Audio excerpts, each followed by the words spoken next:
피난열차 헬시 발버시. 하늘이 파랗게 구름 한 점 없이 맑은 날, 골짜기 아래에는요, 철교 위를 지나가는 기차가 보여요. 바람결에 날카로이 울리는 기적 소리도 들려요. 빵빵. 귀를 찌르는 듯한 소리를 들으며 내가 늘 앉는 바위에 앉아요. 그리고 멀리 꽃마을을 돌아 나가는 열차를 바라보아요. 그렇게 한참을 지켜보다가 언덕 너머로 열차의 뒷공무니가 사라지면 이제는 어디쯤 가고 있을까 마음속으로 그려보아요. 나는 외할머니랑 꽃마을에 살아요. 이번 겨울에 엄마가 군 복무를 마치고 돌아오면 난 엄마랑 다시 아랫마을에서 살 거예요. 하지만 당분간은 외할머니 댁에서 지내야 해요. 어느새 9월이네요. 수업이 끝나자마자 나는 집까지 쉬지 않고 달려요. 책가방만 내려놓고 내가 늘 앉는 바위에 가볼 거예요. 4시면 기차가 지나가는데 놓치지 않고 꼭 보려고요. 막 나가려던 참인데 외할머니께서 부르시네요. 수미야, 엄마한테서 소포가 왔구나. 엄마한테서 소포가? 뭔데요, 할머니? 갑자기 목이 메어요. 엄마는 벌써 몇 달째 멀리 떠나 있어요. 이렇게 오랫동안 서로 떨어져 지낸 적이 없었거든요.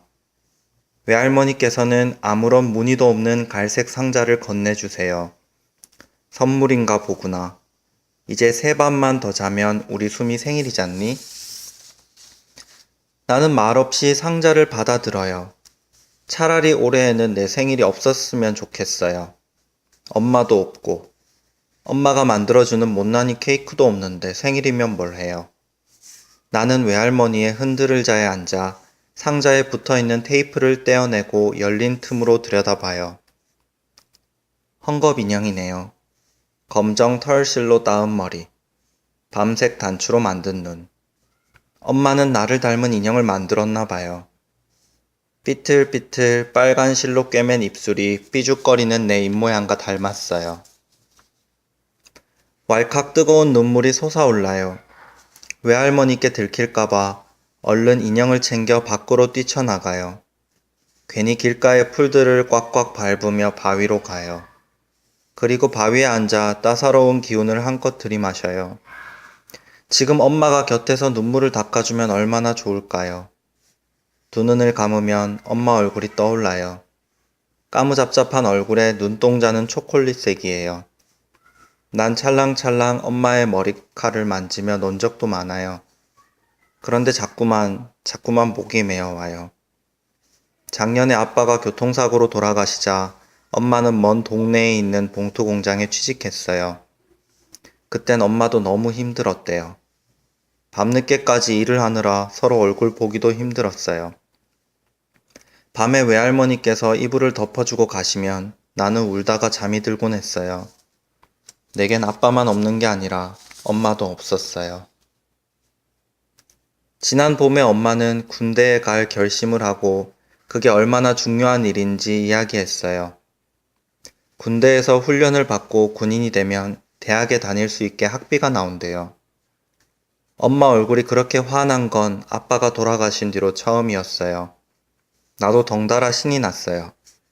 우리는 엄마가 곧 유치원 선생님이나 간호사가 되리라는 꿈에 부풀었어요. 그렇지만 지금은 다 싫어요. 그냥 엄마만 옆에 있었으면 좋겠어요.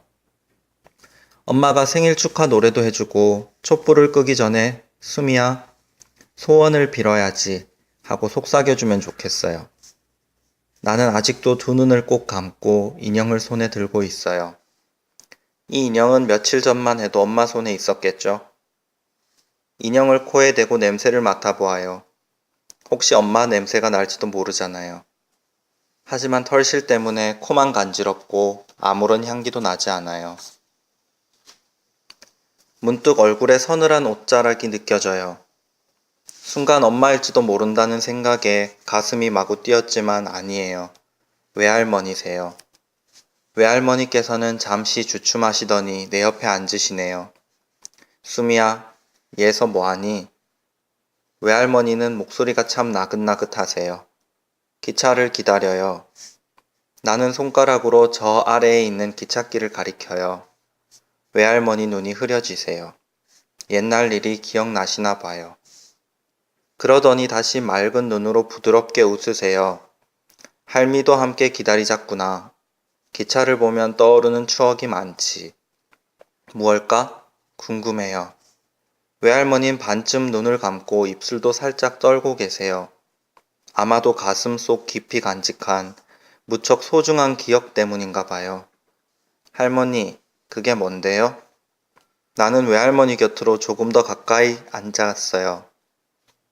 외할머니께서는 바로 답해 주시지 않고 멀리 꽃마을 언덕만 내려다보세요. 이따금 환하게 웃으시니까 콧잔등에 주름이 잡혀요. 이윽고 외할머니께서는 생기 있는 목소리로 이야기를 들려주세요. 수십 년 전, 그러니까 우리 수미가 태어나기도 훨씬 전에 말이다.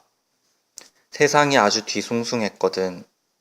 나는 네 외할아버지랑 결혼해 서울에 살고 있었어. 수미는 외할아버지를 잘 모르지? 이웃에는 우리 같은 젊은 부부들이 많았단다. 우리한테는 지금 네 나이 또래의 아들이 하나, 갓 태어난 딸아이가 하나 있었지. 그게 바로 수미 엄마야. 외할머니께서 잠시 이야기를 멈추세요. 기억을 더듬으시는지 또 눈빛이 흐려지시네요. 강제로 나라를 빼앗았던 이들이 물러나고 우리나라를 되찾았어. 네 외할아버지와 나는 이제 좀 살만하겠구나 했단다. 다들 평화롭게 살기를 바랐지. 그런데 벼랑간 분위기가 이상해진다 싶더니 곧 전쟁이 난다는 거야. 그게 이제는 우리나라 사람들끼리 서로 싸우게 된 거지.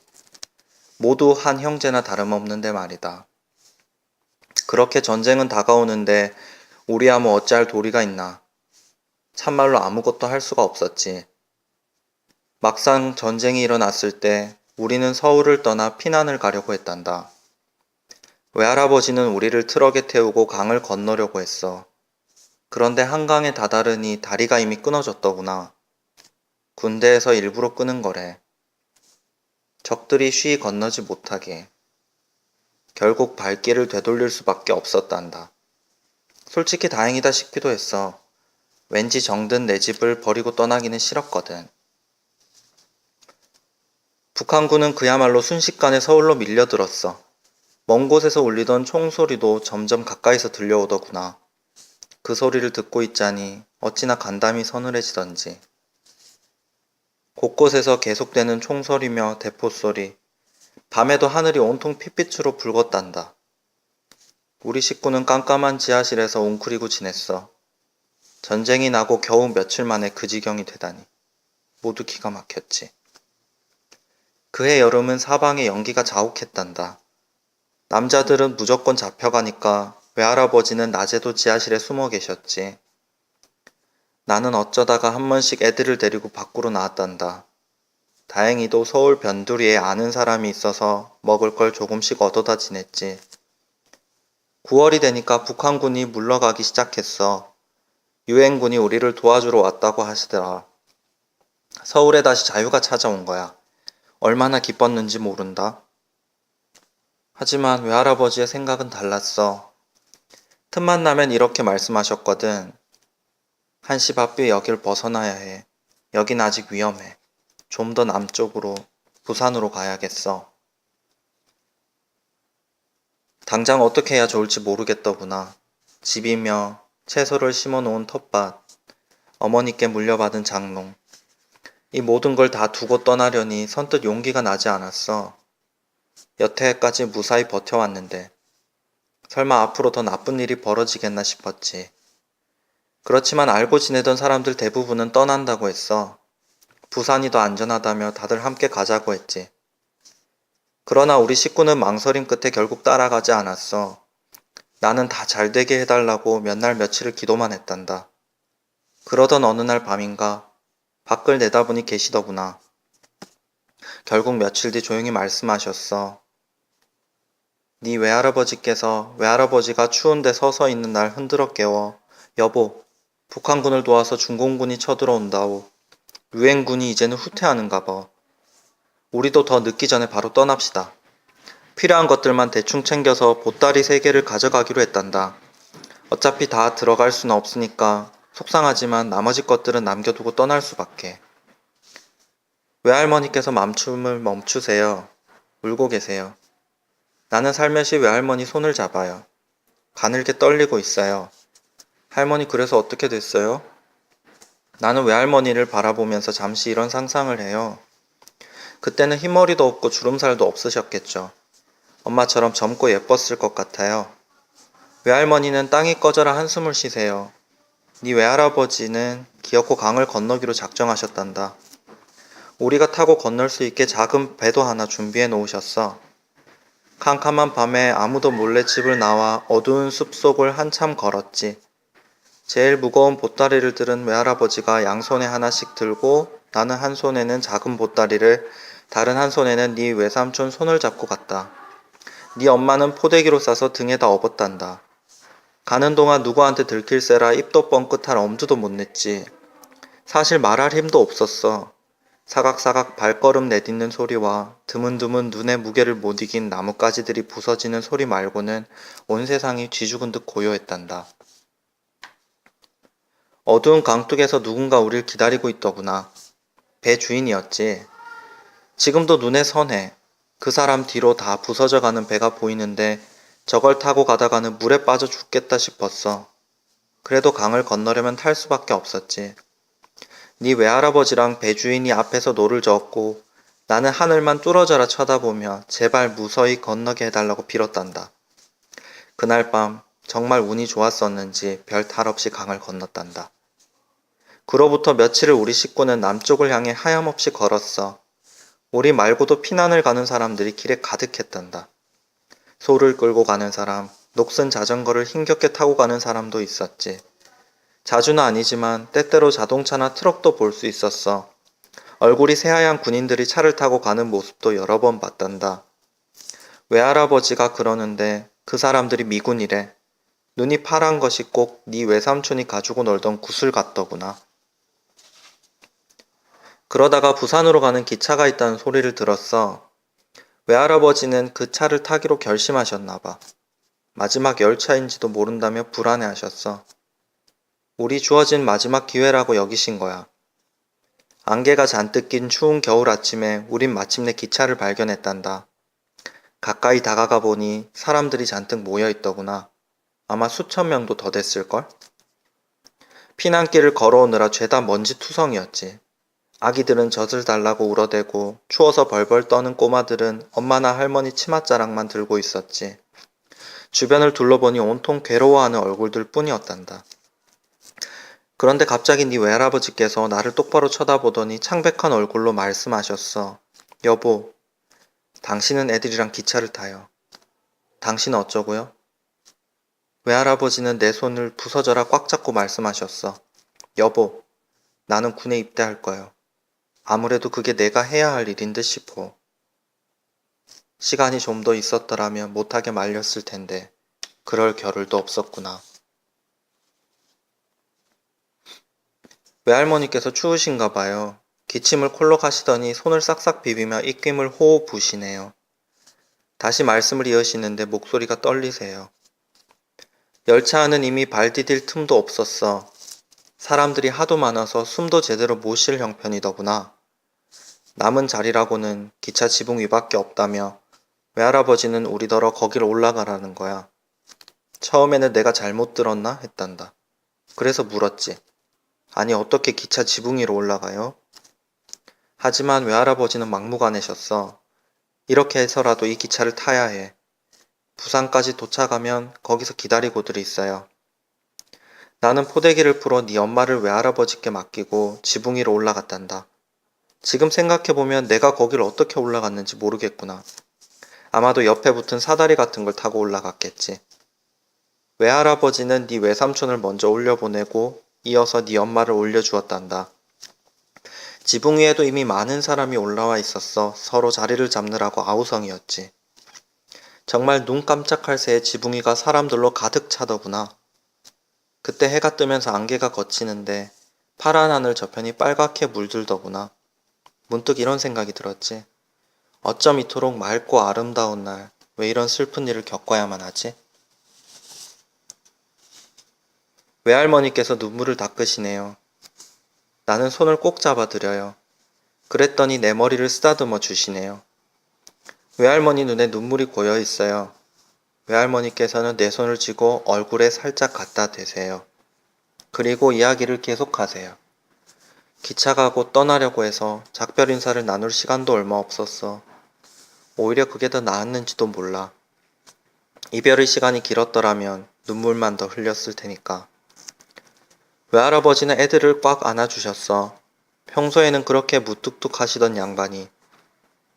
그리고는 내 손을 잡고 차가운 당신 볼에 대시더구나. 우리는 아무 말도 없었지. 정말 할 말이 없어서가 아니라 너무 많아서 그랬던 거야. 그냥 서로 바라보며 그 눈빛을 기억하기로 했단다. 어느덧 기차는 사람들을 뒤로하고 미끄러지듯 출발하기 시작했지. 외할아버지는 씩씩한 모습으로 손을 흔들고 계셨어. 칼날같이 시린 바람이 불어댔지만 나는 외할아버지께서 눈을 뗄 수 없었단다. 그런데 기차 위는 또 얼마나 미끄럽던지. 나도 손을 흔들어 주고 싶은데 애들이랑 보따리를 붙들고 있느라 그러지도 못했어.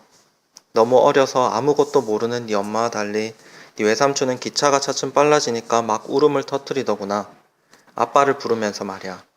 아빠, 아빠, 우리랑 같이 가요, 아빠. 내가 울지 말라고 달래도 서럽게 울기만 했어. 실은 나도 마찬가지였지. 뺨을 타고 흐르는 눈물이 얼어붙을 것만 같았어. 그렇게 기차는 덜컹덜컹거리며 남쪽으로 내려갔단다. 전쟁과 정든 집과 사랑하는 사람을 모두 뒤에 남기고. 아까는 외할머니께서 내 눈물을 닦아주셨지만 이번에는 내가 외할머니의 눈물을 닦아드려요. 할머니, 그래서요? 그 다음 이야기도 해주세요. 부산에는 무사히 도착하셨나요? 외할머니는 천천히 고개를 끄덕이세요. 그래. 그렇지만 가는 길이 참 멀기도 하더구나. 길을 따라 쑥대밭이 된 논밭이 펼쳐지는데 보고 있자니 가슴이 미어지더라. 전쟁이 참 많은 걸 앗아갔지. 눈에 보이는 사람들은 죄다 우리처럼 피난민이었어. 나이 드신 어른들은 지팡이를 짚고 힘없이 자식들을 따라가고 지친 개들은 사람들 꽁무니를 부지런히 쫓아다니더구나. 계집아이들은 온몸을 담요로 꽁꽁 싸매고 사내아이들은 앙상한 팔뚝으로 보따리를 들고 있었지. 수레를 밀고 가는 사람, 달구지를 끌고 가는 사람도 있었어. 기차가 잠깐 서기라도 하면 젊은이들이 기차를 타려고 있는 힘을 다해 뛰어왔단다. 나는 기차 지붕 위에서도 쉴 수가 없었어. 네 엄마는 툭 하면 울어대고 네 외삼촌도 다른 애들처럼 얌전히 있지를 않았거든. 애가 없는 사람들은 시끄럽다고 불평을 했지만 그래도 어쩌겠니. 애들을 나무랄 수도 없고. 그저 나는 아무 일 안 하는 듯 남들을 대했지. 하늘에 갈매기떼가 나는 걸 보고서야 부산에 다 왔구나 했어.